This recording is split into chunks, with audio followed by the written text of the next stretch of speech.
दीर्घ दिन धरी व्यासनगर पौर परिषद में उन्नयनमूलक कार्य ठप होईछि। काउंसिलर और सहरवासी मन में असंतोष देखा पौर परिषद काउंसिल बैठक में तार प्रतिफलन देखा मिली। शुक्रवार पूर्वाह्न पौर परिषद सभागृह में अध्यक्षा संगीता पिंगुआ सभापतित्व में काउंसिल बैठक अनुष्ठित होता। बैठक आरंभ सहर विकास कार्य आलोचना समय संख्यागरिष्ठता आलोचना समय संख्याधिक परिषद माने कौनसी कार्य होई नथिबा नहीं हंगामा करथिले। पौर परिषद गठन 28 मास मध्य सहर में कौन सब विकास होईछि बोली परिषद माने अध्यक्षा को प्रश्न बाण में जर्जरित करथिले।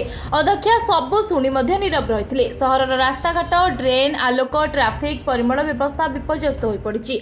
ए संपर्क में काउंसिलर और जनसाधारण माने अभियोग कले कौनसी सुफल मिलुनाही।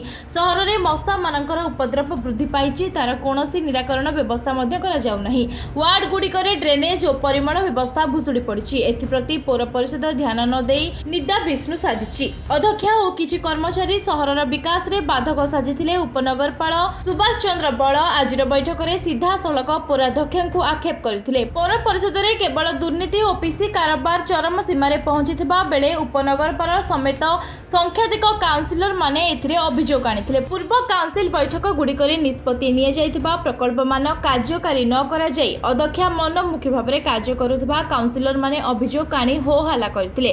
दायित्व रे थिबा कार्यनिर्वाही अधिकारी नर्मदा मोदी सरकार को विकासमूलक कार्य संपर्क में अवगत करुथिबा समय रे काउंसिलर माने हो हल्ला करथिले। पौर परिषदर वार्ड गुड़िकर विकास पाई सरकार मंजूर करिथिबा 4 कोटी 70 लाख टंका अनुदान को बैठक निष्पत्ति अनुजाई खर्च न करा जाए केउ कार्य ताहा विनियोग करा जाउची ताहाकु नेई काउंसिलर माने अध्यक्षा को प्रश्न करथिले। सहर मध्य थिबा पूर्त विभाग रास्ताघाट गुड़िक शोचनीय होई पड़िछि। रास्ता रे बड़ बड़ गात सृष्टि होई यातायात रे बाधा सृष्टि हेउछि। अन्य पक्षरे सहरर मुख्य रास्ता ठारू आरंभ करी वार्ड गुड़िक रे संजोग होइतिबा बेले आलोक जळु नथिबा बैठक रे अभियोग होइतिला।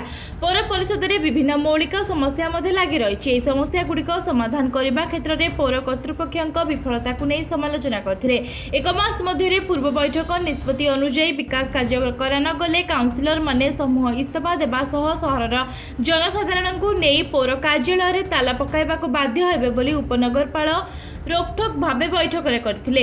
आगामी दिन में समस्यार समाधान नहेले उपनगरपाल नेतृत्व में संख्याधिक काउंसिलर पौराध्यक्ष विरुद्ध में अनास्था आनिबाकु एक दस्तखत अभियान आरंभ होइतिबा खोद उपनगरपाल गणमाध्यम को सूचना दैछंती। जाजपुर अभिमन्यु मिश्र रिपोर्ट लिव लाइव ओडिया।